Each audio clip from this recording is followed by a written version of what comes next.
He is kicked out of the hero's party for being useless, but it turns out he has SSS ranked skills in everything, aside from fighting. Kurt is a 15-year-old boy from a village hidden deep within the mountains, a place so remote that no one has ever heard of it. Ever since he was a child, he dreamt of becoming an adventurer. So, with hope in his heart, he traveled to the city and managed to join an S-rank adventure party, but only as their errand boy. While the other members of the party fought against powerful monsters, Kurt would get knocked out before the battle even began. Despite this, he took great pride in being part of a party hailed as heroes by the world. That pride shattered one day when the party members told him that he was fired. Kurt was aghast to hear this shocking news and asked what he had done wrong. The party leader coldly told him that he hadn't done anything at all, and that was precisely the problem. According to the laws of the world, a party can only have 4 members, and they needed to make room for a high-ranking mage who could actually contribute. Kurt pleaded with the leader to let him stay, only to be kicked in the stomach and knocked out. When he regained consciousness, he realized he was living the cliché story of the loser who gets thrown out of the hero's party. Luckily,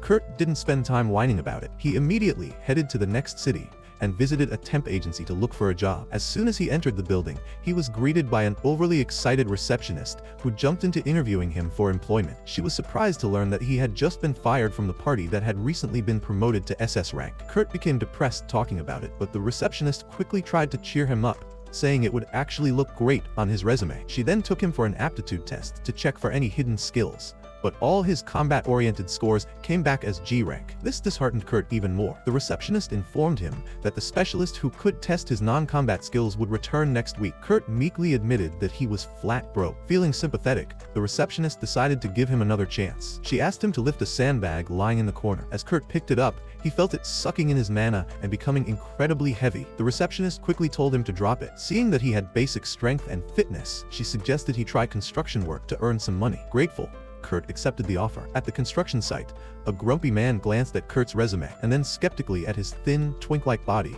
before reluctantly agreeing to hire him due to severe understaffing. He told Kurt that his task was to mix cement and repair the city walls, and if he couldn't use up half a barrel of cement in 3 hours, he'd be fired. Without waiting for questions, the man left. Remembering how things were done in his village, Kurt decided to enhance the cement with magic to make it stronger. 3 hours later, when the grumpy foreman returned, he was stunned to see that Kurt had already plastered 30% of the wall and used up all the cement. He couldn't believe a noob had accomplished so much in so little time. Mistaking the shock for anger, Kurt immediately apologized, but the man told him to keep working as long as he wanted, and even handed over his entire purse to Kurt. He promised to send the remaining payment to the temp agency within 3 days. Kurt went on to single-handedly plaster half the city wall, causing panic among the other workers. The foreman, noticing the chaos, approached Kurt and told him not to come back to work the next day, not because he was being fired, but because there wouldn't be any work left for others who needed the money more. He handed Kurt the rest of his payment and advised him to find work that matched his abilities in the royal capital. Kurt,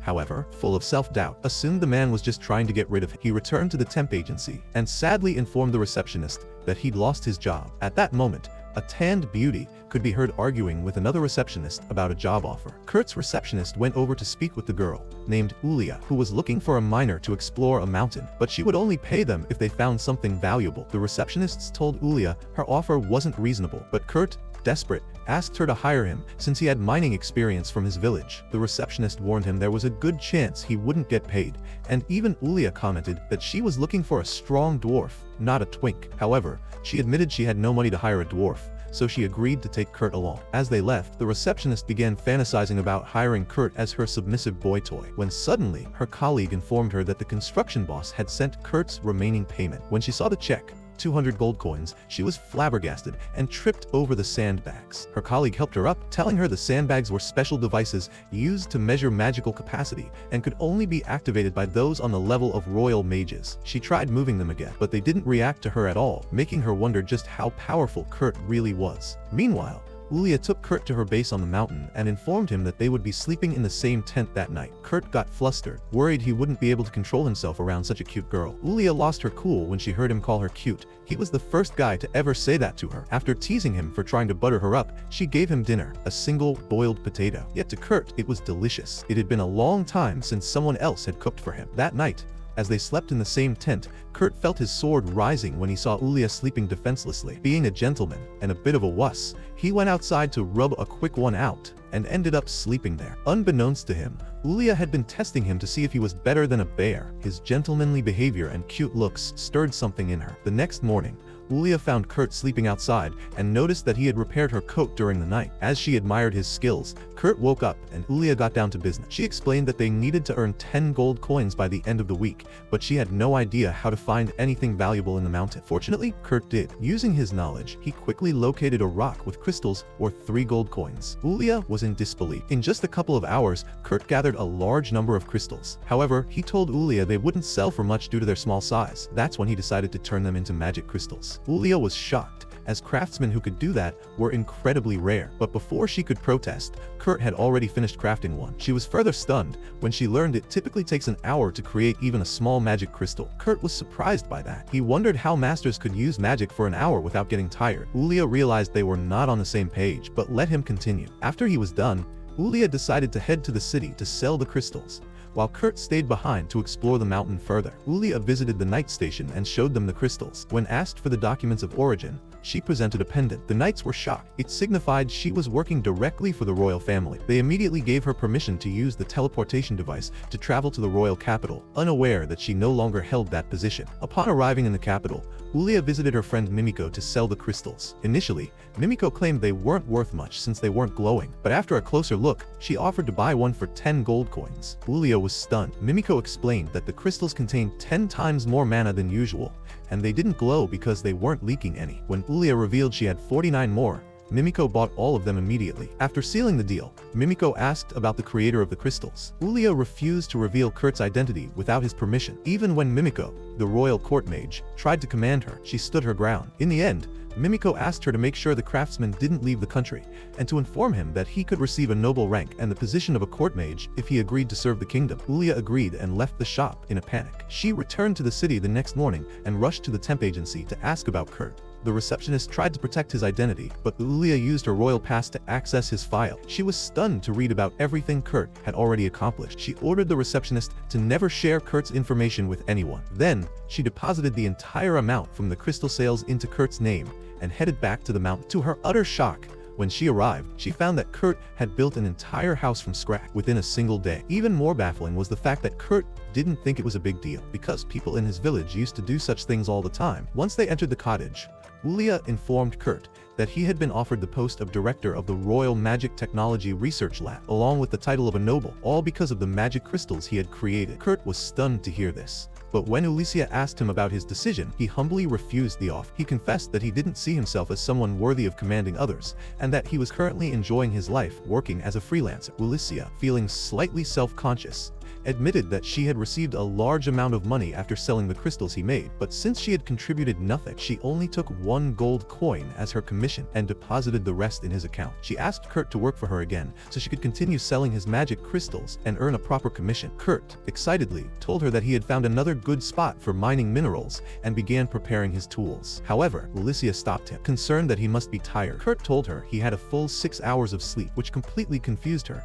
because she couldn't understand how he had rested so well after building an entire cabin. On the other hand, Kurt misunderstood her reaction and thought she was upset because he slept too much. After all, he had only slept 4 hours a day when he was with the S-rank adventurer party. After that, Kurt led her to the new mining spot and advised her not to dig deeper than 50 meters. Leaving her there, he returned to the previous spot where they had found the crystals to continue his work. A few hours later, Ulia successfully unearthed a football-sized topaz and was thrilled by her own success. She then went to check on Kurt, mentally prepared to see another cave, but was utterly shocked to discover that Kurt had built an entire proper mine inside the mountain. The mine even had glowing moss on its walls, eliminating the need for additional lighting. As Ulia was freaking out, Kurt casually walked in carrying a crate full of rocks. Curious, she asked him how his work had gone, praying he wouldn't hit her with another unbelievable surprise. Kurt, slightly disappointed, told her that he had only found a small amount of the mineral he was looking for, and the rest of the rocks were just useless stone. Ulia was mildly relieved until Kurt revealed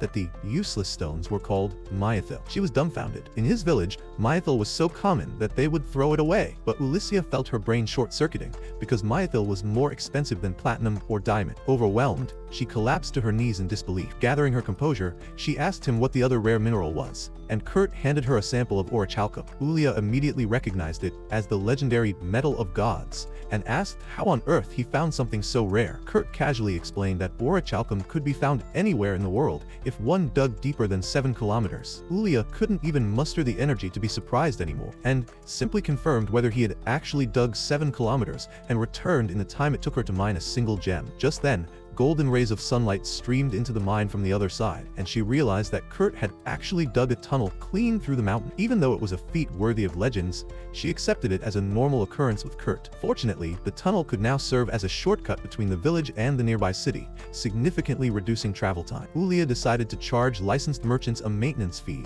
to use the tunnel, which would be enough to cover all her taxes and expenses. A couple of days later, Kurt went to the city and ran into Bandana, one of the members of his old party. Overjoyed, he asked if the others were with her, but Bandana revealed that she had left the party after Kurt was expelled. She explained that the party had been struggling ever since. Then, a separate incident occurred when their leader threw a fit because he disliked the food at the most renowned restaurant in the city. He trashed the place and left without paying, prompting the guards to hunt him down. Knowing the situation was doomed, the leader ordered Bandana to bring Kurt back to cook for them. Bandana pretended to agree, taking his teleportation stone under that pretense. But she knew the leader would soon be arrested, and with their healer being summoned by the church, there was no reason for her to return. However, she didn't share any of this with Kurt and simply told him she was fired too. This upset Kurt, as it reinforced his belief that someone like him could never belong in that party again. He admitted that he had always looked up to the party leader, which made Bandana scoff because she knew secrets that no other member of the party did. Wanting to change the subject, she told Kurt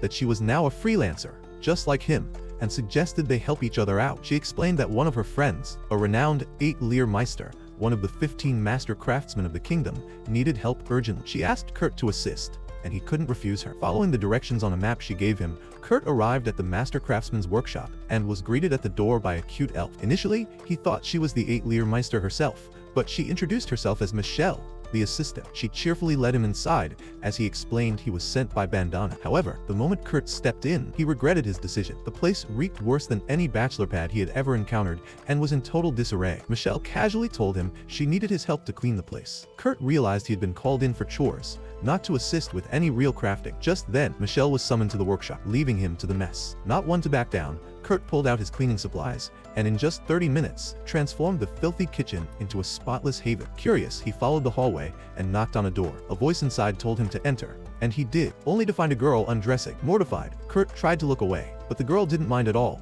and calmly greeted him. He noticed a curse mark on her stomach and, worried, asked for permission to inspect it. He sensed that she was in a bad state, but still healthy enough to feel hunger, so he decided to cook something light for her. Meanwhile, Ulysia had taken the myethil and orichalcum to her friend Mimiko, who appraised their combined value at over 50,000 gold coins. Both of them were stunned by the sheer worth, and Mimiko wondered how someone like Kurt had remained unknown for so long. Ulia confessed she didn't know either, but revealed her plan to make Kurt an ally Meister and become his personal bodyguard. However, the biggest challenge was that Kurt grossly underestimated himself. Back at the workshop, Kurt finished preparing a light porridge for the cursed girl just as Michelle returned to the kitchen with her master, Alia. Both were shocked to find the kitchen so clean. Kurt quickly apologized to Alia for using her kitchen without permission and explained that he had prepared food for the cursed girl. Alia made him swear not to tell anyone about her. With that, she gave Kurt his payment for the day and sent him off, but felt uneasy about having let an outsider meet someone so important. Afterward, Alia returned to the girl's room, her only student Lies, and helped her dress. Alia insisted on testing the food for poison, but Lies refused, saying she trusted Kurt. Alia reluctantly agreed, and Lies ate the porridge. She loved the taste, but suddenly groaned in pain and collapsed. Panicked, Alia thought she had made a terrible mistake, but as she ran to get an antidote, Lies abruptly stood up and declared that the curse had been lifted. She even showed Alia that the mark had vanished. Alia was in disbelief. She, a master craftsman, hadn't been able to lift the curse, and yet this boy, this Kurt, had done it through food. Not wasting any time, Alia brought Lies to Mimiko's shop in the capital. When Mimiko asked why they had come, Lies revealed her face. Both Mimiko and Ulysia immediately fell to their knees. Lies was none other than the third princess of the kingdom. Alia explained that Lies' mother hailed from a neighboring country, and that Lies herself was the only reason peace was maintained between the two kingdoms. She had been cursed in an attempt to incite war.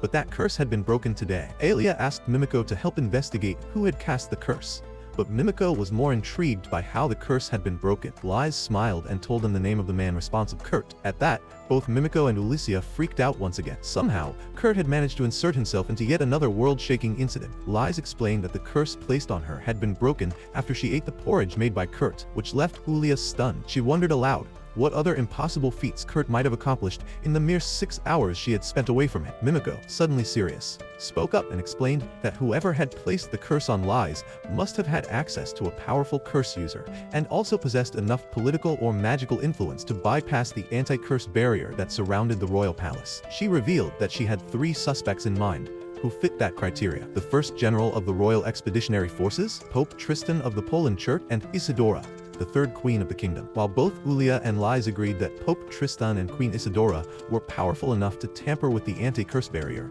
they doubted that the general, Sinova, had such capabilities. However, Ulia corrected them by pointing out that Sinova had strong ties with the Thieves Guild, an organization infamous for breaking through magical defenses and barriers. That made him just as viable a suspect as the others. With no concrete way to pinpoint the true culprit behind the curse, Ulia devised a plan. She proposed setting a trap to expose the person who wanted to harm the princess. According to the laws of their kingdom, Lies, having turned 15, was now considered an adult and required to undergo 1 year of training as part of her royal duties. Ulia suggested they fabricate a fake 8-year workshop and appoint a fictional 8-year Meister to oversee it. Lies would begin her training under this fake master, which would surely trigger a response from her enemies, who would try to investigate the master and dig up information. Since the Meister was going to be fake, there would be nothing for them to find, and if they pushed too hard, they might end up exposing themselves. Mimiko immediately understood the logic behind the trap, agreeing that it was an effective strategy. However, the problem remained: where could they find someone qualified enough to impersonate an 8-year Meister without raising suspicion? That's when Ulia smiled and presented the magic crystal that Kurt had made. Alia was left speechless upon learning that Kurt possessed not just one,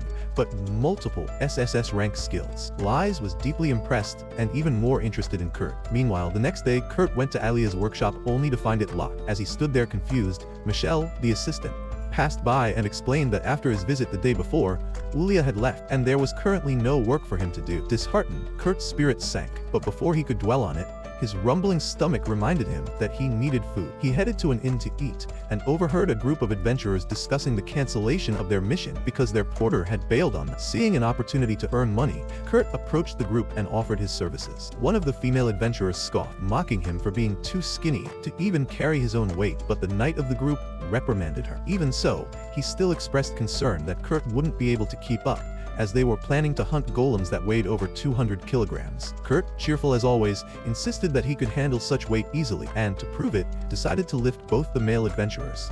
First, he effortlessly picked up the samurai, and then, to everyone's amazement, he lifted the knight who was clad in full armor. The inn erupted in murmurs of surprise and admiration, and Kurt successfully landed the job of the group's porter for their mission. After exchanging introductions, Kurt found the group to be friendly and supportive, which motivated him to give his best and not let them down. However, things didn't go as smoothly as he had hoped. Just as they were about to enter a dungeon, Kurt stepped on a slime and got stuck. The group's ranger, Sina, told him to stab the slime's core to kill it, but Kurt was so inexperienced in combat that he ended up stabbing himself instead. Sina was disappointed in his lack of fighting skills and dispatched the slime herself. Feeling guilty for slowing them down, Kurt apologized to the party, but they reassured him that it wasn't his job to fight. It was theirs to protect him while he carried the supply. This show of support touched Kurt deeply. It was a completely new experience for him. In his previous party, he had been scolded and belittled for every mistake. Overcome with emotion, Kurt began crying, but he quickly wiped his tears and pressed forward with renewed determination. As the group ventured deeper into the cave,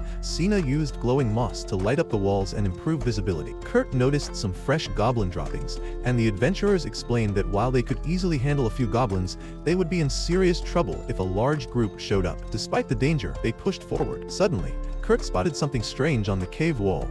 Just as the group encountered a goblin, they quickly killed it, but the creature managed to call for reinforcements before it died. Soon, the sounds of goblins approaching echoed from both directions, and the group realized they were surrounded with no clear escape route. That's when Kurt revealed that he had discovered a secret passage. As he opened the hidden door, Sina followed him, saying she would help him find the exit. However, Instead of entering with him, she slammed the door shut behind them. Kurt was confused and asked what she was doing, and from the other side, the samurai and the knight explained that there was no way to escape with goblins coming from both directions. They had decided to stay behind and hold off the goblins while Kurt and Sina escaped. Kurt was horrified at the thought of them sacrificing their lives for him and said he wanted to help fight, but Sina shouted at him to stop being foolish. She reminded him that he couldn't even kill a slime and would only get in the way. Devastated by his helplessness, Kurt could only stand there as he realized the others were risking their lives for him. Sina snapped him out of it, saying they still had a chance to escape, and began spreading glowing moss to light their path. That's when she froze in fear. An iron dragon golem loomed in front of them. Sina panicked, knowing that these powerful constructs would attack the moment anyone tried to pass. She broke down, feeling that her friends had thrown away their lives for nothing. But Kurt, unfazed, told her to cheer up,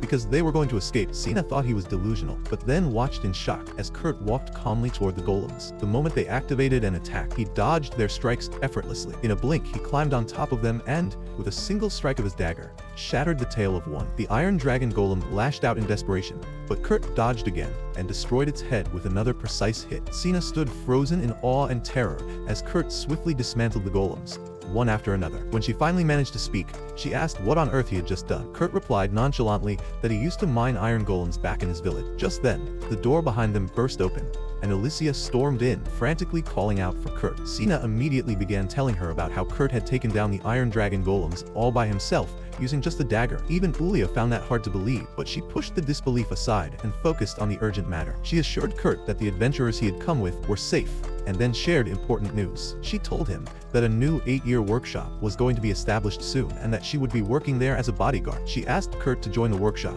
explaining that Ilia had highly recommended him after seeing his capabilities. Kurt was happy to hear that, but hesitated, feeling a sense of responsibility toward the adventurer party. However, the adventurers encouraged him not to pass up such a golden opportunity. Ulia, realizing the workshop would need more workers anyway, offered to hire the adventurers as well. Everyone was happy with the arrangement, and Ulia mentioned that Kurt would need to get his non-combat skills evaluated before he could start at the workshop. Kurt agreed and visited the temp agency for his assessment. Mimiko, who had come from the capital, was in charge of the evaluation. Later that evening, while Kurt celebrated with his new friends, Ulia pulled Mimiko aside to ask about the results. Mimiko revealed that she had told Kurt his ranks were B in cooking, cleaning, and mining, and C in everything else. But that had been a deliberate lie. In truth, Kurt had SSS rank skills in everything. Mimiko explained that this deception was necessary because if word got out about his true abilities, it would become extremely dangerous. Just as she finished saying this, they heard a soft whimper behind them. They turned around to see the receptionist trembling, trying to shut her ears to pretend she hadn't heard anything.